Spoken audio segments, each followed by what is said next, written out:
Meus amados irmãos, saúdo a todos com a paz do Senhor. Abra sua Bíblia, carta do apóstolo Paulo aos Romanos, capítulo 14.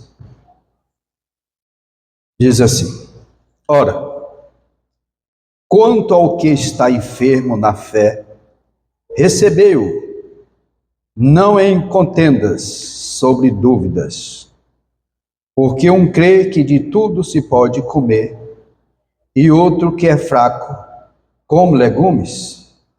O que come não despreze o que não come, e o que não come não julgue o que come, porque Deus o recebeu por seu. Quem és tu que julgas o servo a lei? Para seu próprio Senhor ele está em pé ou cai, mas estará firme, porque poderoso é Deus para o firmar. Um faz diferença entre dia e dia, mas outro julga iguais todos os dias. Cada um esteja inteiramente seguro em seu próprio ânimo. Aquele que faz caso do dia, para o Senhor faz. O que come, para o Senhor come, porque dá graças a Deus. E o que não come, para o Senhor não come e dá graças a Deus. Porque nenhum de nós vive para si, e nenhum morre para si. Porque se vivemos, para o Senhor vivemos. Se morremos, para o Senhor morremos. De sorte que, ou vivamos, ou morramos, somos do Senhor. Foi para isto que morreu Cristo, e tornou a viver para ser Senhor tanto dos mortos como dos vivos. Mas tu, porque julga teu irmão? Ou tu também, porque despreza teu irmão?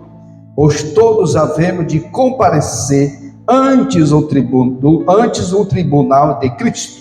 Porque está escrito: pela minha vida, diz o Senhor, todo joelho se dobrará diante de mim, e toda língua confessará a Deus, de maneira que cada um de nós dará conta de si mesmo a Deus. Podem tomar vossos assentos. Essa nova tradução linguagem de hoje diz assim: aceitem entre vocês quem é fraco na fé, sem criticar as opiniões dessa pessoa. Paulo aqui não estava tratando de uma doutrina, até porque na leitura que nós fizemos, todos eram salvos, todos haviam aceitado a Jesus. Paulo está tratando aqui de coisas secundárias que estava vendo ali naquela igreja. Ali havia sérias divergências entre os crentes de Roma sobre a ingestão de carne. Uns achavam que devia comer somente legumes, outros supunham não haver nenhum problema em se consumir até mesmo os alimentos que ofendiam os cristãos de origem judaica. Por isso, devemos ter cuidado ele diz, com o julgamento que fizemos de nossos irmãos em Cristo. O que o apóstolo desejava, entre outras palavras, é que os cristãos romanos não julgassem uns aos outros por causa dessas coisas, mas se aceitassem mutuamente conforme Cristo ensinava. O contexto dessa discussão que está havendo, essa contenda, aparentemente, é porque a igreja de Roma era formada de judeus, que haviam aceitado a Cristo, e de gentios, que também haviam aceitado a Cristo. Os judeus que haviam se convertido trouxeram na bagagem as cerimônias judaicas, as tradições judaicas. E os gentios que tinham vindo do paganismo aceitaram Jesus e agora estavam convictos, mas continuava se observar alguns detalhes quanto o consumo da sua dieta, da sua alimentação. E Paulo, vendo isso, aqueles irmãos, os judeus que haviam aceitado a Cristo, eles ainda estavam com as cerimônias, que comida era observada, nem tudo eles comiam. E agora observando que os gentios que vinham do paganismo, eles não tinham, ou seja, tudo que vinha, eles se alimentavam.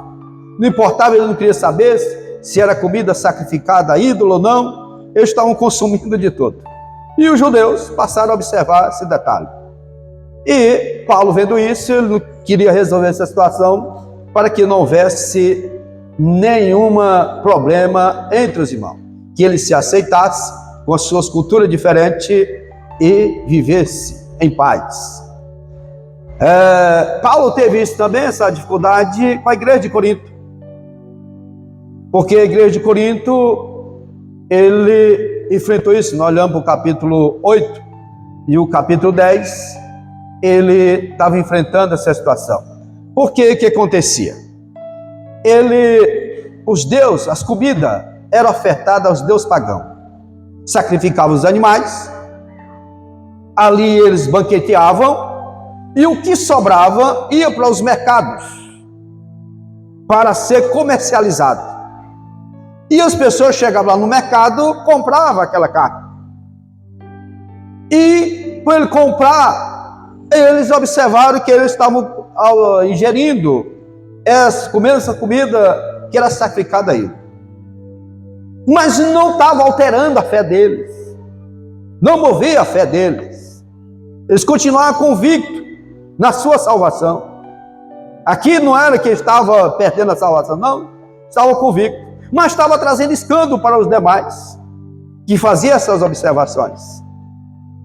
É o contexto de que Paulo, ele fala sobre aqueles irmãos. Primeiro, devemos nos aceitar mutuamente. Cristo nos aceita de modo como somos. Paulo, ele ensina que os judeus e os gentios devem amar uns aos outros, assim como Cristo amou ambos.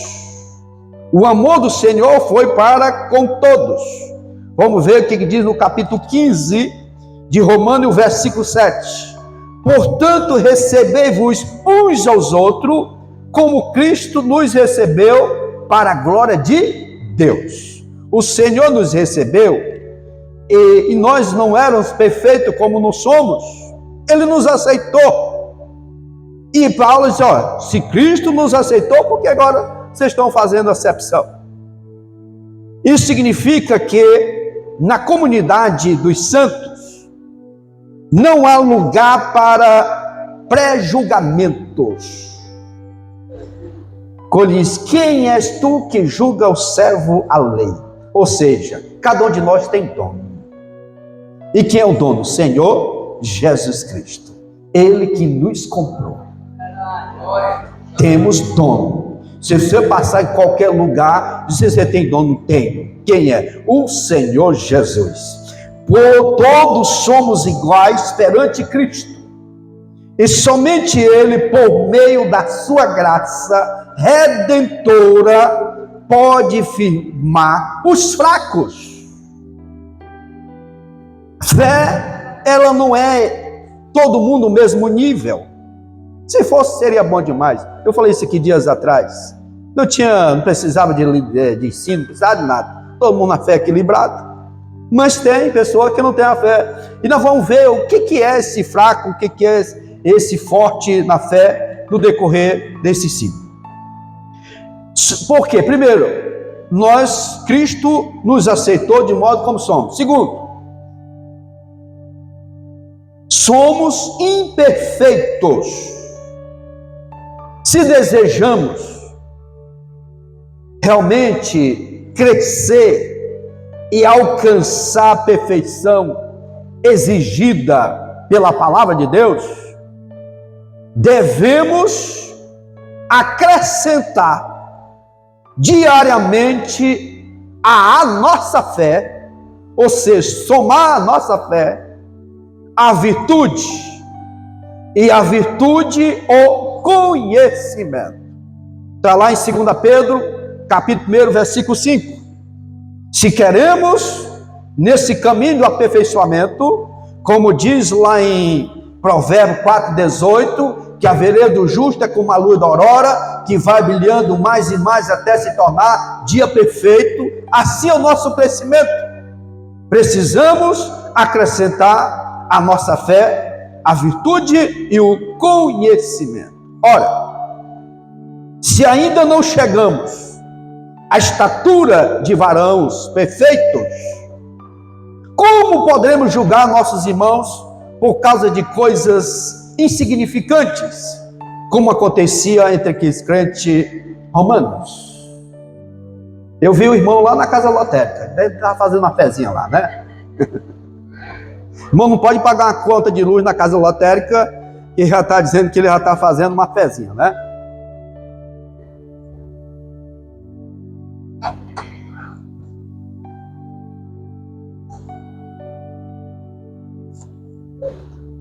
Não somos perfeitos, estamos caminhando para isso. E precisamos ter cuidado com os pré-julgamentos.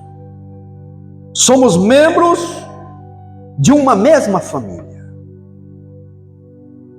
Como filhos de Deus, devemos cuidar uns dos outros e nos amarmos com o amor que nos concedeu o Pai. 1 João, capítulo 3. 1 João, capítulo 3, versículo 1. Vede quão grande amor nos tem concedido o Pai, que fôssemos chamados filhos de Deus. Por isso o mundo não nos conhece, porque não conhece a Ele. Se Ele conhecesse Deus, Ele conhecia nós. E nós conhecemos que é o Pai. E como que alguém vai conhecer? Através de nós. Através da nossa vida, que alguém pode conhecer a Deus. Porque vê a nossa unidade.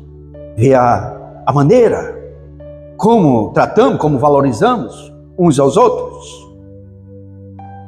A Bíblia nos ensina também que nós somos um só corpo.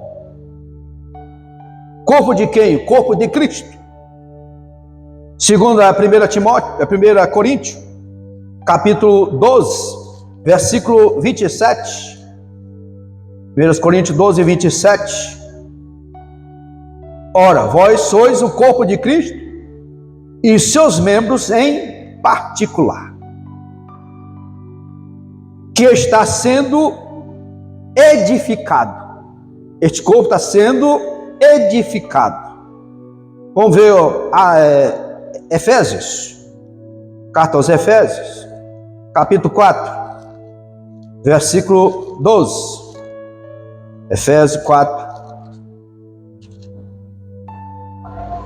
versículo 12. Querendo o aperfeiçoamento dos santos para a obra do ministério, para a edificação do corpo de Cristo, edificação da igreja, até que todos cheguemos à unidade da fé e ao conhecimento do Filho de Deus e a varão perfeito, à medida da estatura plena de Cristo, para que não sejamos mais meninos inconstantes, levado em roda por todo vento de doutrina, pelo engano dos homens que com astúcia engana fraudulosamente. Antes, seguindo a verdade em amor, cresçamos em tudo naquele que é a cabeça, Cristo. Então, o Senhor Jesus, Ele é o cabeça, nós somos o corpo. O corpo é liderado pelo comando da cabeça. Então, entendemos que Cristo é que nos guia, que nos direciona. Somos guiados por Ele. Portanto, acima de nossos direitos e desejos, está o bem comum, o cuidado dos outros e o crescimento da igreja do Senhor. Porque a igreja edificada, uma igreja unida, uma igreja que ama, ela cresce. Aleluia, ela cresce. A igreja do Senhor, ela não pode ficar estagnada por desavenças, por contendas. Não, amado. Nós somos edificados na palavra do Senhor. E quando somos edificados na palavra, nós temos amor uns para com os outros. E a igreja, nós crescemos na graça e no conhecimento qualitativo e qualitativo. Quantitativo e qualitativo. A igreja, ela cresce. Nós sabemos que naquela igreja havia vários tipos de cristãos. A diferença entre vários tipos de crente na igreja de Roma significa que há entre os filhos de Deus diferentes níveis de conhecimento e de fé. Há os crentes meninos, os maduros, os carnais, os espirituais, os fracos e os fortes. Havia naquela igreja. Nós já lemos aqui, Efésios 4,14, que é edificado para não ser levado, já não é mais menino, levado por todo vento de doutrina. Já tem uma base sólida. Todos somos crentes, nascidos de novo. No entanto, cada um de nós tem um modo próprio de vivência cristã. Ninguém é igual. De enfrentar os problemas e as necessidades cotidianas. Todos temos uma reação diferente diante das mesmas circunstâncias. Ninguém tem a mesma reação, é das circunstâncias. Cada um tem uma reação diferente. Tem pessoas que diante das circunstâncias, eles se abalam. Outros não, mantêm equilibrados. Mas cada um tem uma reação diferente. Um jeito peculiar de ver e julgar as situações.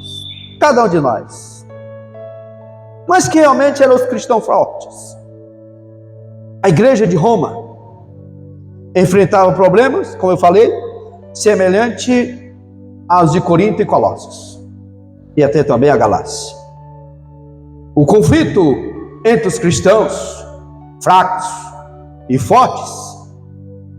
Os fortes são os que conhecem a palavra de Deus. Aqui era onde estava diferente. Conhecia a palavra, ele sabia o que ele estava fazendo, porque ele havia libertado essas coisas. Ele conhecia a palavra. A fé dele não se abalava por qualquer coisa. A palavra é o suficiente para a salvação. Não precisava acrescentar nada. A palavra era o suficiente. Os fracos ainda não alcançaram o verdadeiro entendimento das coisas espirituais.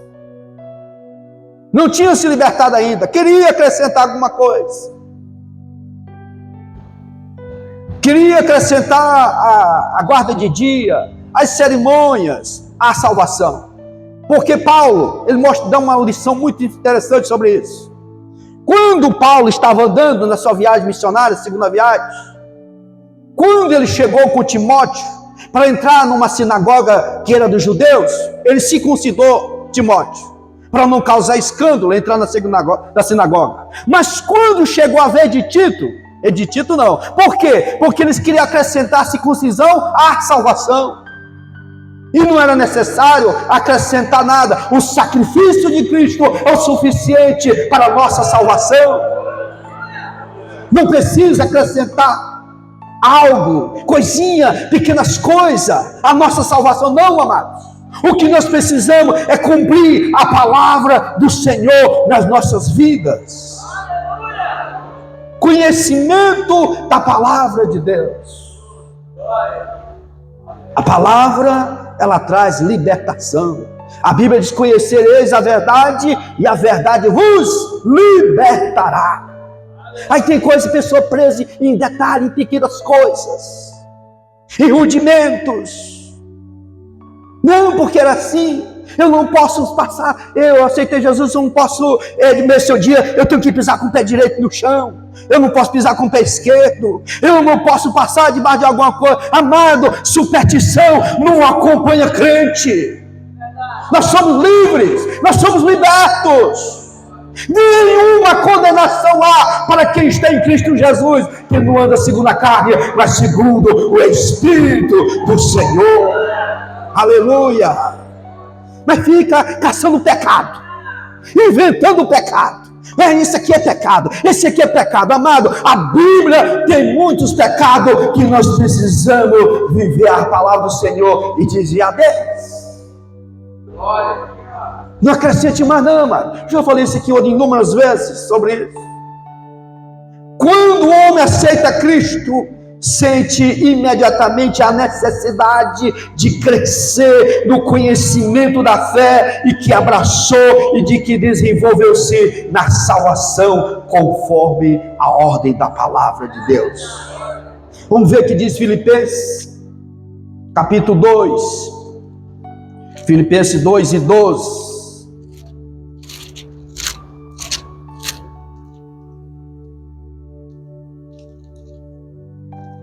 Filipenses 2 e 12 diz: de sorte que, meus amados, assim como sempre obedeceste, não só na minha presença, mas muito mais agora na minha ausência, assim também operai a vossa salvação com temor e tremor. Então, aqui, operai a vossa salvação com temor e tremor. Muitos, infelizmente, negligenciam a busca pelo crescimento espiritual. Aí vai viver uma vida fraca na fé, porque é o conhecimento que nos liberta. E aí ele vai negligenciar o crescimento espiritual. O escritor aos Hebreus, ele chegou a dizer que gostaria de ministrar um ensino mais substancial aos seus leitores. Estes, porém, ainda não podiam receber algo mais substancial devido à sua falta de crescimento. Vamos ver isso. Hebreus capítulo 5. Capítulo 5 de Hebreus. Versículo 11 a seguir. Do qual muitos temos de dizer, de difícil interpretação, porquanto vos fizestes negligente para ouvir. Porque devendo já ser mestres, pelo tempo ainda necessitais de que se vos torne a ensinar quais sejam os primeiros rudimentos das palavras de Deus.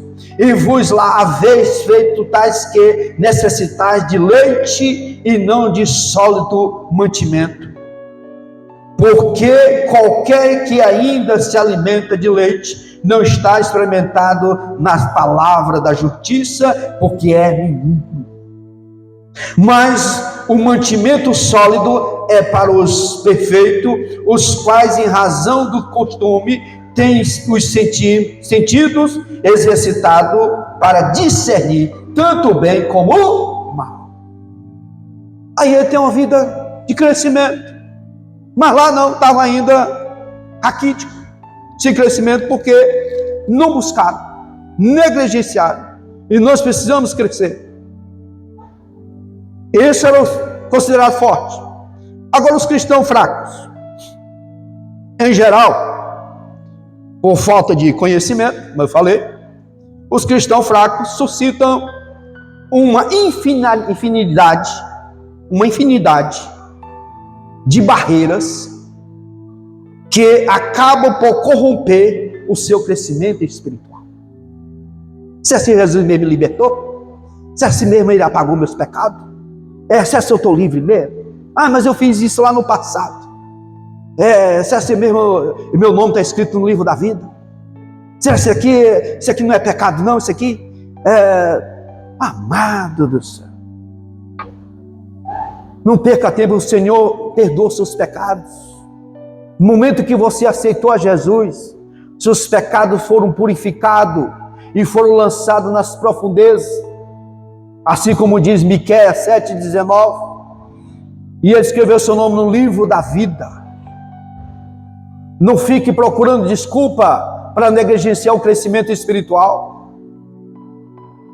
Em Roma, por exemplo, os cristãos de origem judaica achavam que comer carne era pecado. Outros ainda presos à lei de Moisés. Guardava o sábado e o dia tido como sagrado pelo judaísmo. Havia uma infinidade de dia, lua nova, o sábado. O sábado, ele tem um sentido de descanso. E o descanso, ele tinha também o ano sabático, que era o ano de descanso. Era a figura do Senhor Jesus Cristo. E Jesus Cristo, ele é o nosso descanso. Nós encontramos nele. Nós não temos dia definido como dia de descanso. Qualquer dia nós podemos descansar fisicamente, porque todo mundo precisa. Nós cristãos habituamos, porque já vem, a Bíblia fala a ressurreição de Cristo no primeiro dia da semana, no domingo, o povo se reunia. Nós vemos tanto em Atos Apóstolos como nas epístolas, citando.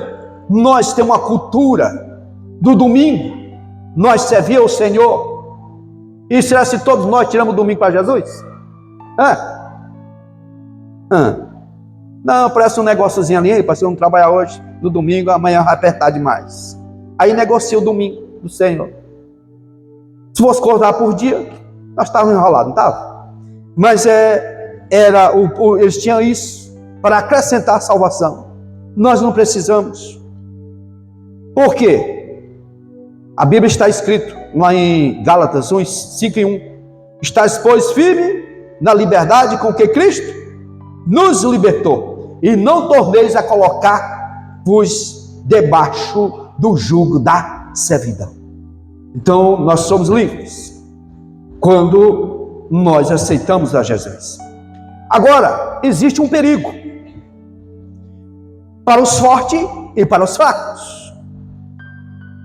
Qual o perigo para os fortes? Os fortes correm o risco de se tornarem arrogantes,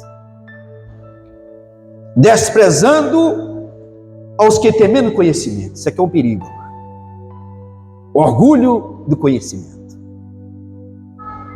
Se orgulhar que sabe mais do que os outros. Alguém está falando, ele está criticando, porque ele conhece mais. Isso é um perigo.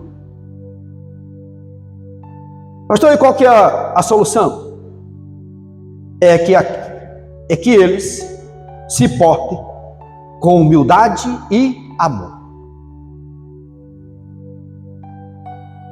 Se o manjar escandalizar o meu irmão, nunca mais comerei carne, para que o meu irmão não se escandalize. Vamos ver o que diz 1 Coríntios 1:13. 8 e 13, 1 Coríntios 8 e 13.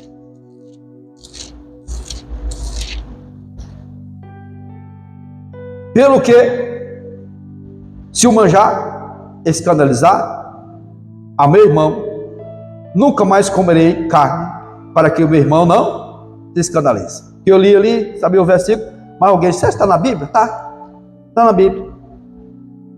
Aí quem fala assim: os fortes tendem a se portar como um fariseu,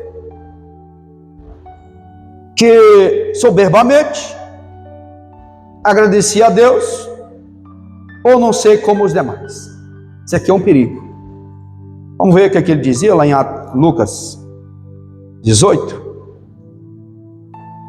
Lucas, capítulo 18 e 11. O fariseu, estando em pé, orava consigo desta maneira: ó Deus, graças te dou, porque não sou como os demais homens, roubadores, injustos e adúlteros, nem ainda como este publicano. O orgulho sempre estará rondando os irmãos mais fortes na fé. Aí onde está o perigo. Ele está sempre rondando. Qualquer coisinha se exalta. Isso é um perigo. Elogios. Como você pregou bem, como você cantou bem. Você já tem material gravado, pelo que eu vi você cantar. Não deixe esse sentimento subir para o coração, não. Passe para Deus. Se você pregou bem, foi Deus que lhe usou. Se você cantou com graça e unção, é Deus. Não deixe nenhum sentimento estar no seu coração. Que você estuda mais, você busca mais, mas não vai se exaltar diante dos demais, não.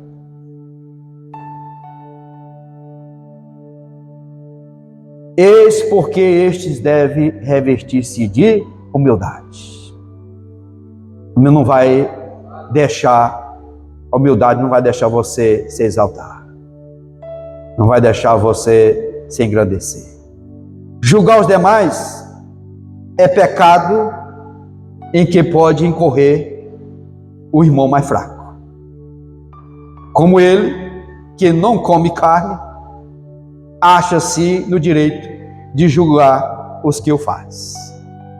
O fraco, ele vai ver o outro fazendo equilibrado, mas ele, em vez de procurar o crescimento, ele vai julgar.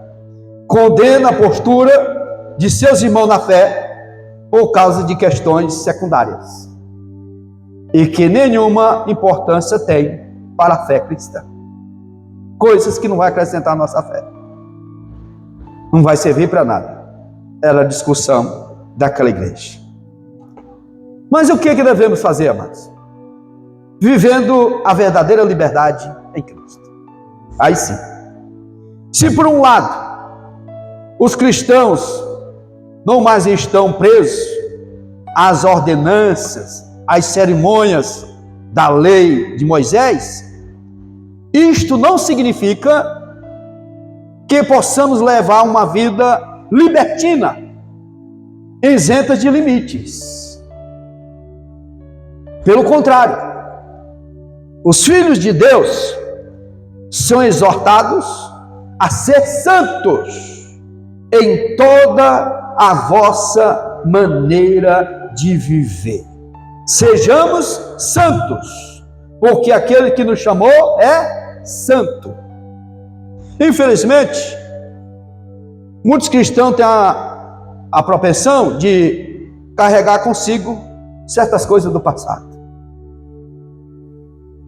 É o que acontecia com aqueles crentes lá em Roma.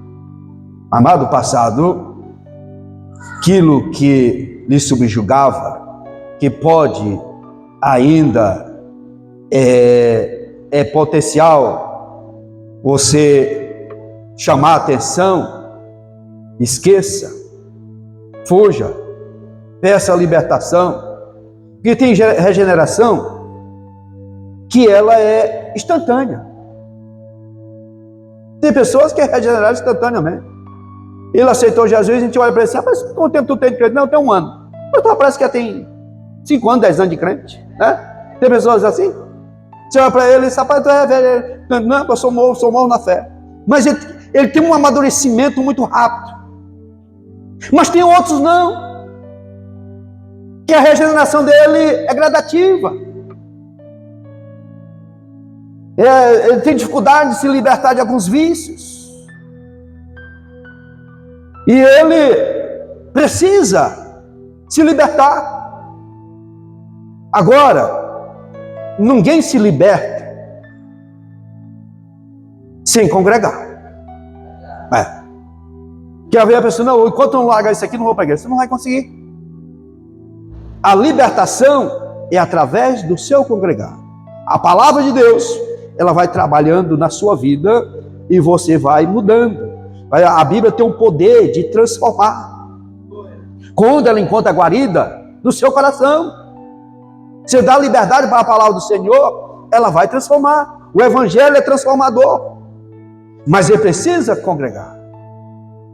Eu conheci um irmão que ele tinha dificuldade com tabagismo. Era a luta dele. E um dia eu fui visitar ele. Ele disse, pastor, eu não dou conta de ser crente, não. Por quê? Por causa do fumo. E eu digo, você fuma quantas carteiras por dia? Ele disse, fumo 2. Digo, foi um negócio. Tu passa a fumar 1. Continua congregando.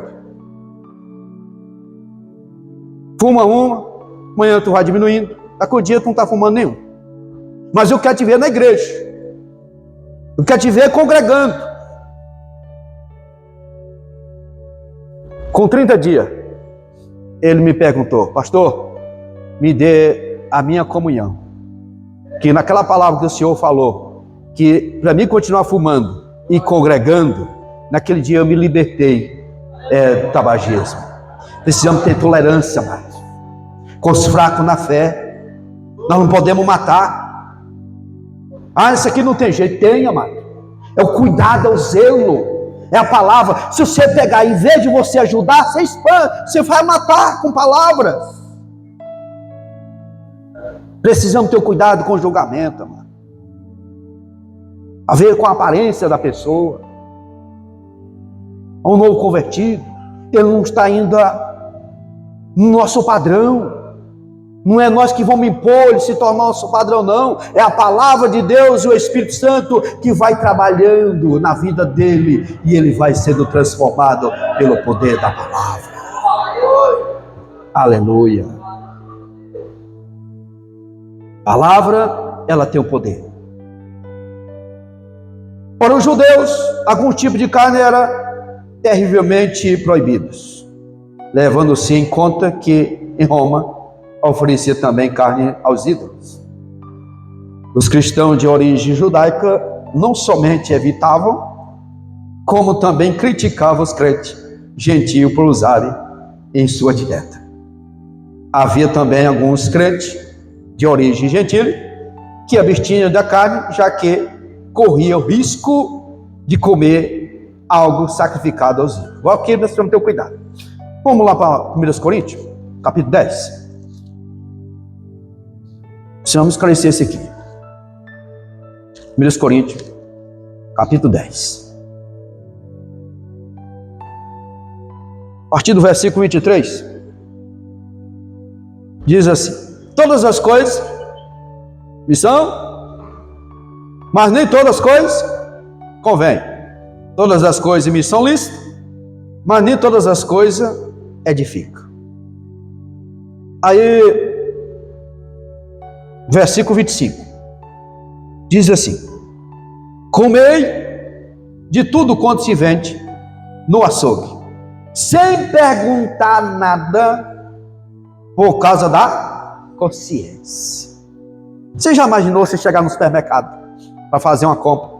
De onde é essa origem aqui dessa carne aqui? Qual foi o açougue que foi matado essa vaca aqui? Que forma foi que mataram ela? O judeu tem um modelo a forma de matar, né? Não tem um ritual lá para matar. Você já imaginou?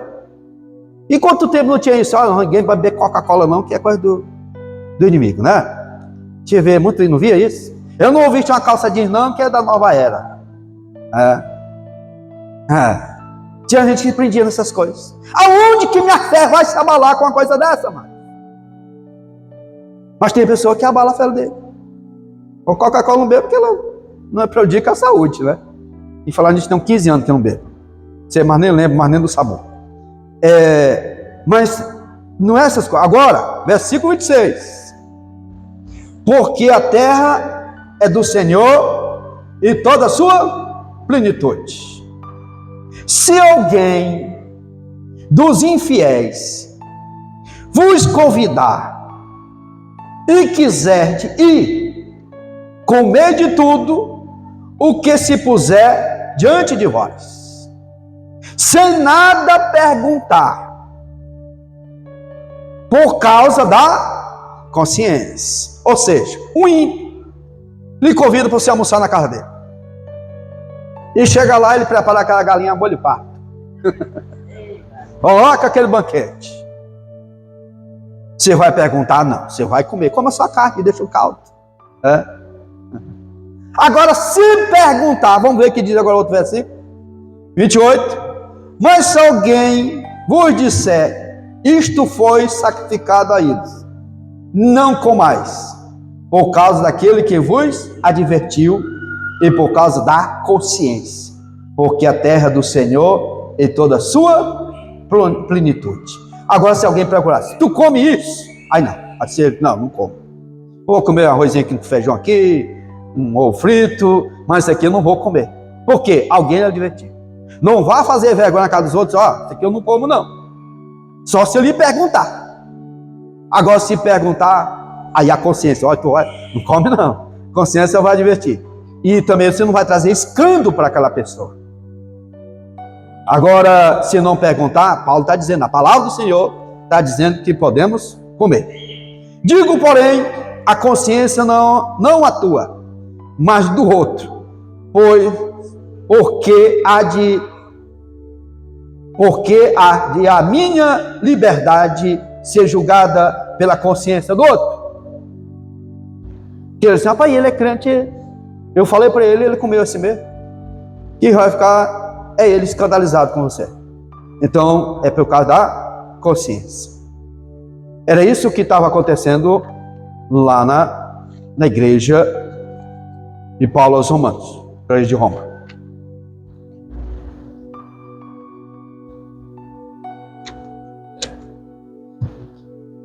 O que dizer dos que pregava o ascetismo? Ascetismo. E o que é ascetismo?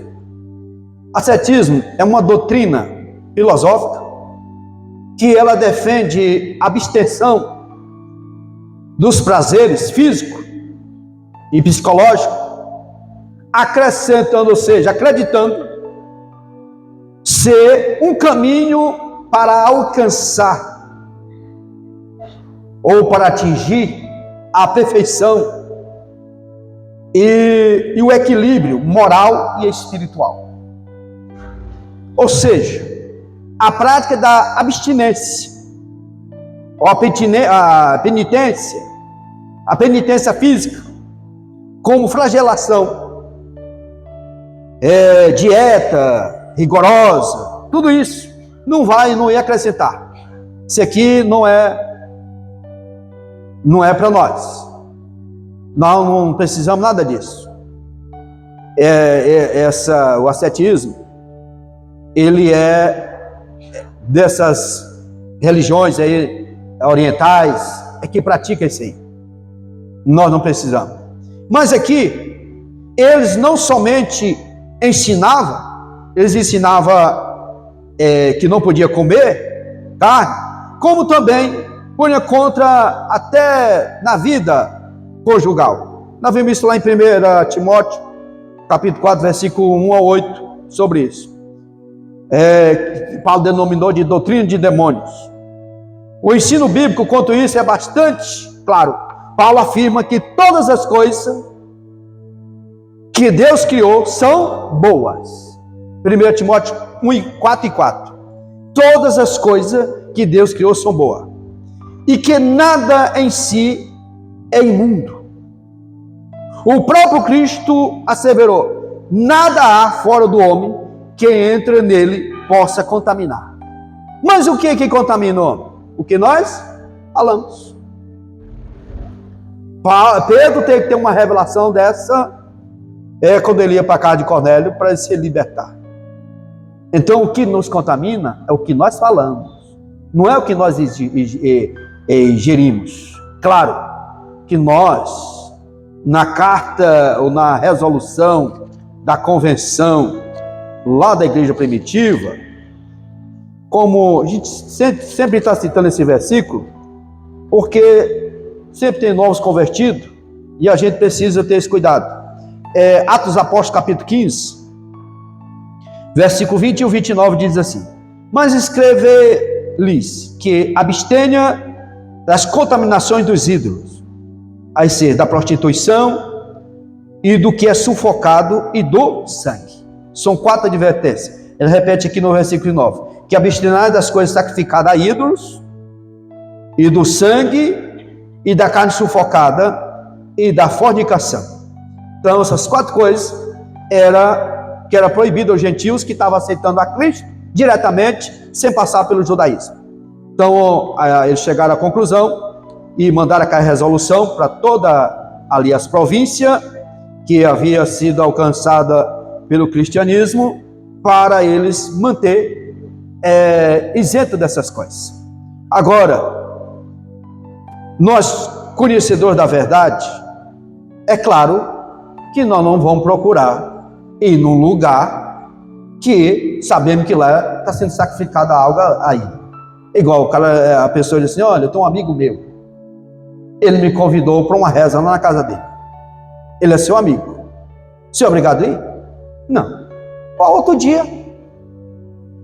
Quando você chega lá, aquele banquete está sendo feito, ele está consagrando aquele ídolo que ele adora. E aí você marca para outro dia. Não, meu amigo, não é para mim não, eu vou outro dia. Você não vai perder a amizade e também você não vai quebrar os seus princípios. Nós temos algumas coisas ainda sobre Romanos 14, mas nós vamos deixar para a próxima terça-feira, querendo Deus. Amém? Glória.